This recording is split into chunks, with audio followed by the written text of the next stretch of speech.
As a student growing up, I was not too fond of rainy days. Rainy days meant that all outdoor recess was going to be canceled. It meant that playing games like Heads Up, 7 Up for lunch was inevitable. And it meant that PE would have to be inside for the day. And on rainy days, one of the games that was inevitable that we would play in PE was the game Limbo. And now I was opposed to this for a couple reasons. First, they would always play that corny song with the lyrics, "How low can you go?" The second, I wasn't any good at it. I wasn't flexible, and so I couldn't make it under the bar if it was too low.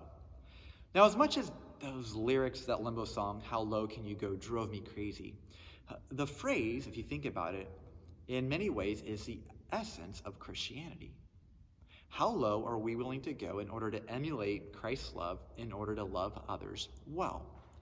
And as we continue to look at chapter 8, Paul is going to show us just how low he is asking this church of Corinth to go in order to love their brothers and sisters. So let's dive in, chapter 8, verses 9 through 13. Be careful, however, that the exercise of your rights does not become a stumbling block to the weak. For if someone with a weak conscience sees you with all your knowledge eating in an idol's temple, won't that person be emboldened to eat what is sacrificed to idols? So this weak brother or sister for whom Christ died is destroyed by your knowledge. When you sin against them in this way and wound their weak conscience, you sin against Christ. Therefore, if what I eat causes my brother or sister to fall into sin, I will never eat meat again, so that I will not cause them to fall. Now, sometimes as Christians, our tendency can be is we want to know like the absolute most we can get away with without crossing some sort of line. And I think Paul is really challenging us to ask a different question. Right? Instead of asking, can we, what if we asked, should we? We live in a time where we're often encouraged, either overtly or covertly, to assert our rights at all costs. Now, Christianity is counterintuitive to what we see around us, in that our natural inclination in life, and often what we see modeled, is to assert our rights. Or we ask the question, right, how do I cash in on what is rightfully mine?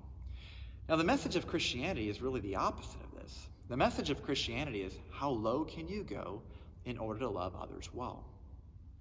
I think Paul's heart is evident in this passage in that he is concerned that if certain people act on their knowledge by asserting their rights, that it will cause some of their brothers and sisters to stumble. On the other hand, by refraining from certain rights in this particular case, it would actually be an act of love by taking into consideration the faith of others. Right? Christian freedom is inseparably linked to Christian responsibility. Now, some believers may be sensitive to what is right and wrong. Some actions may be perfectly all right for us to do, but it may harm a brother or sister who is at a different place in their faith. And so when we love others, our freedom should be less important to us than the strengthening of the faith of our brother or sister in Christ. Right? Ultimately, Jesus won the limbo contest by going lower than anyone could ever imagine. Now, our faith is about emulating that type of humility and in the process to build others up. So I want to leave you with this question.